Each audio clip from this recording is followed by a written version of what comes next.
Okay. I'll make this work.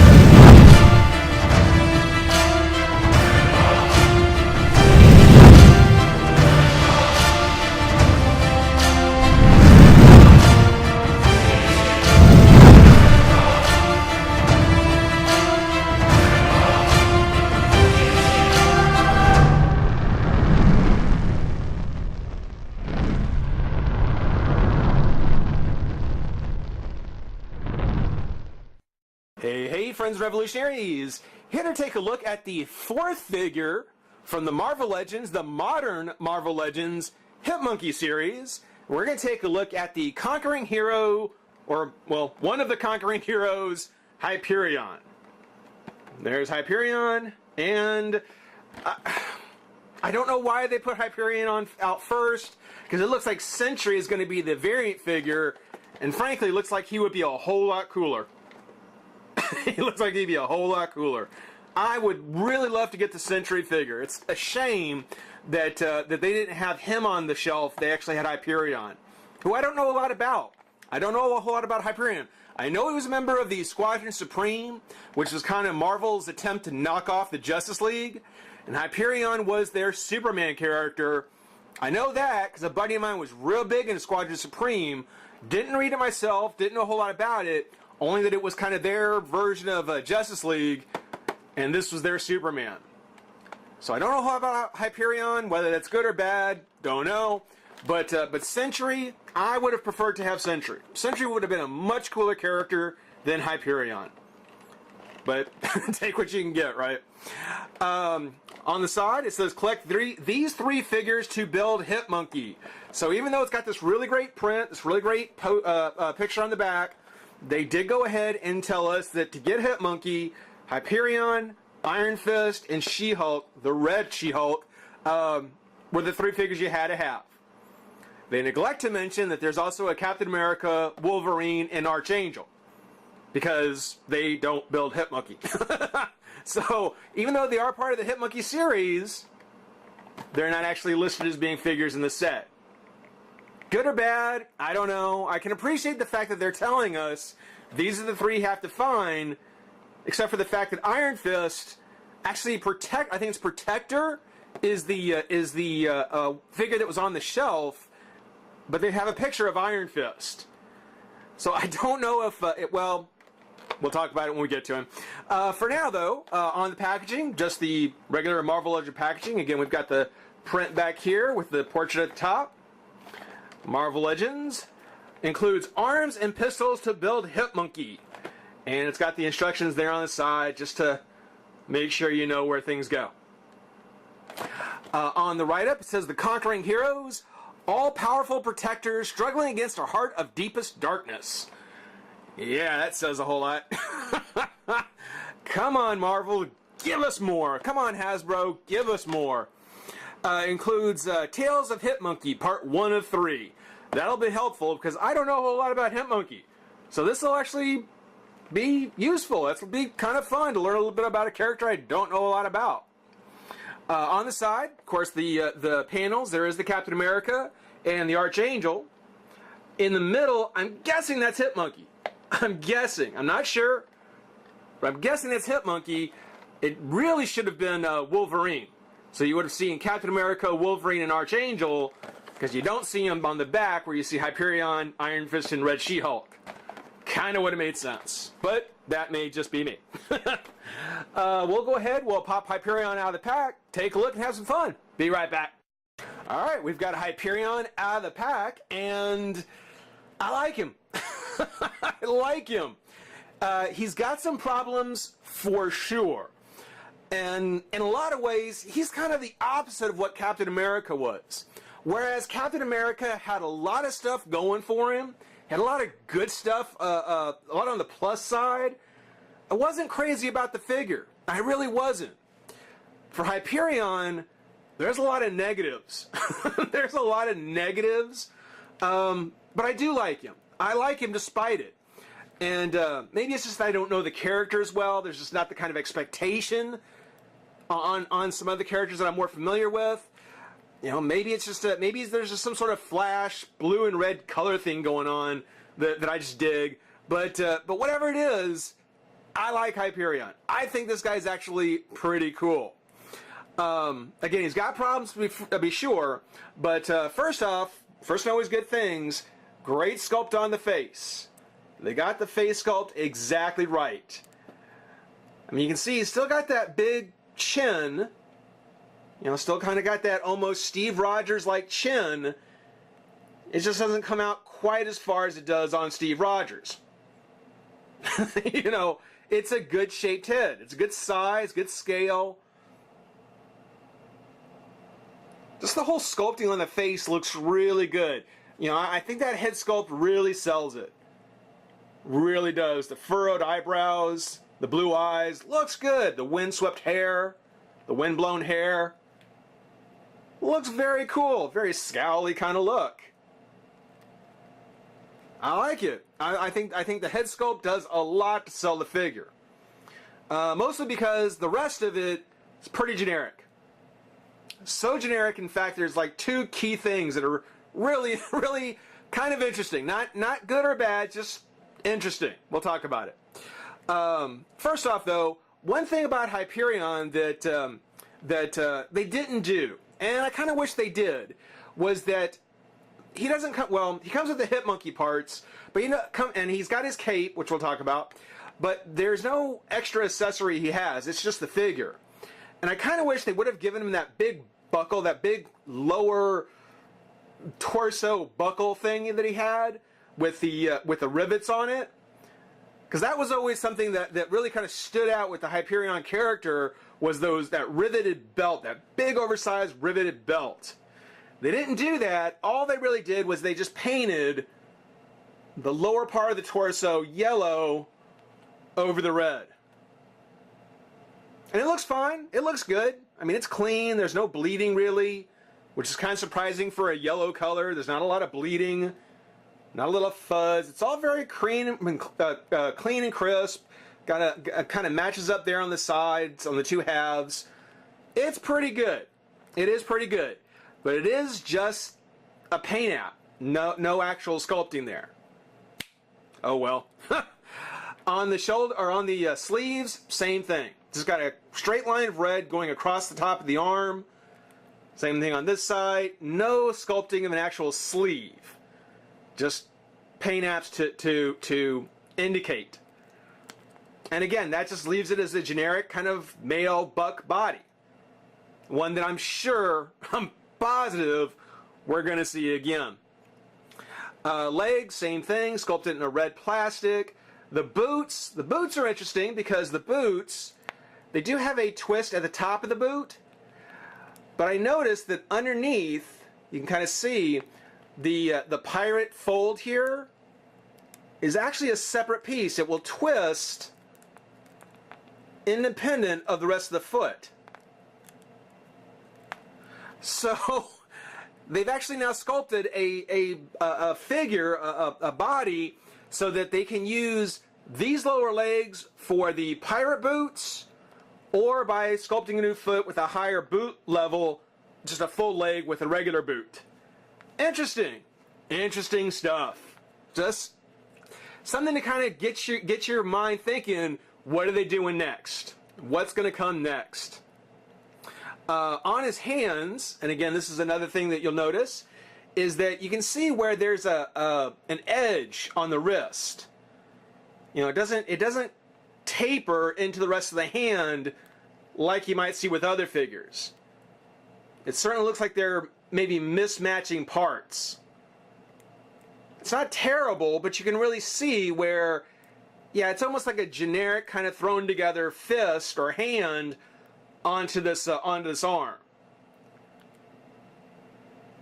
Now, I don't know if that makes any sense to anybody, but you can kind of tell. You can kind of see on the hands, You know, the wrists come down, and then where the hand starts, it's a little bit smaller than when it stops. You know, the arm stops and the hand starts a little bit smaller than where the wrist stops. I don't know if that made sense to anybody else, but yeah, another thing that makes it seem a little generic, but still interesting, especially later down the line when other figures come up of this scale, when they use this buck again to see, hey, you know, what did they do to the Hyperion figure? What did they do to him? Because they can do a lot, because there's not much here. We'll talk about the cape, because the cape actually, again, I don't know if this is part of this generic plan, but the cape comes in two parts. There's the top part, like so, kind of the Shazam / Captain Marvel, oops, kind of over the shoulder thing here. Let's see if I can plug this back in. There we go. Kind of see it goes there. Comes around the side. It kind of doesn't come quite as far down as it should. You can see where it's sculpted that it should just rest kind of in the crook of his neck there around the collar. It doesn't. It doesn't really rest far enough down. So, you know, depending on your preference, you may want to take a little dab of super glue and put it down there so that it actually holds in place. It's kind of bad without it. It's easy enough to put on, but looks a little bad without it. But it does come with the top part of the cape, and it actually has its own plug here. And there's the little peg that goes in there. The rest of the cape unpegs from a second hole, slightly larger hole, and I don't know if that has, oh, and there's the back of the figure, the sculpting on the back. Not too shabby, not too shabby. I'm just kind of wondering if this cape, which is not all that great, it's just a generic cape, is going to be planned to be reused somehow, and that's why they decided to make it a separate part. I don't know. I don't know what the thinking was as far as making the cape into parts. Other than at some point they were planning on reusing one part of it or some part of it. Of course, this top half with the folds and the wrinkles actually looks a lot better than the rest. The rest is actually kind of basic. It's got a nice two-tone to it, which is pretty cool. But yeah, much more going on up here at the top. And it has to come down and rest on the shoulder. There's a little bit of a gloss on the button. Not quite as bright. It doesn't set itself apart from the rest of the cape as much as you might think. But not bad. Not bad.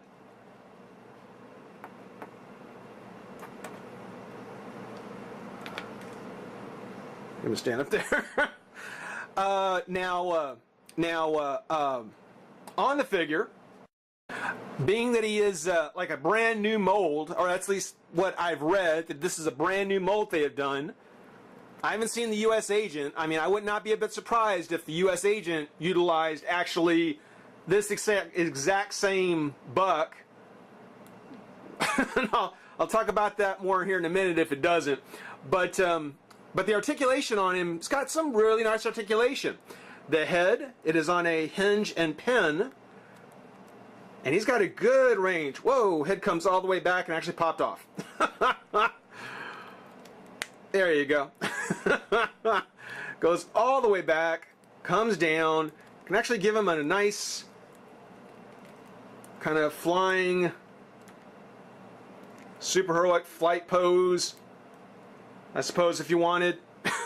But yeah, he looks straight up and can pretty much look straight down. Nice hinge on the head. I do like that. The arm comes up, out, twisted the shoulder, bicep. Again, an unnecessary double joint at the elbow, twist of the wrist, and a hinge at the hand. Little loose on the wrist. Little loose on the wrist. The waist does have a twist, and his abdomen, wait for it, clicky waist. Very cool. It's got the clicky waist. The legs come up and out. It is a ball joint in the leg, which is cool. There's no hinge to line up. It just comes up and then out, which I do like. Twist at the top of the thigh, which I guess this one's a little bit looser here.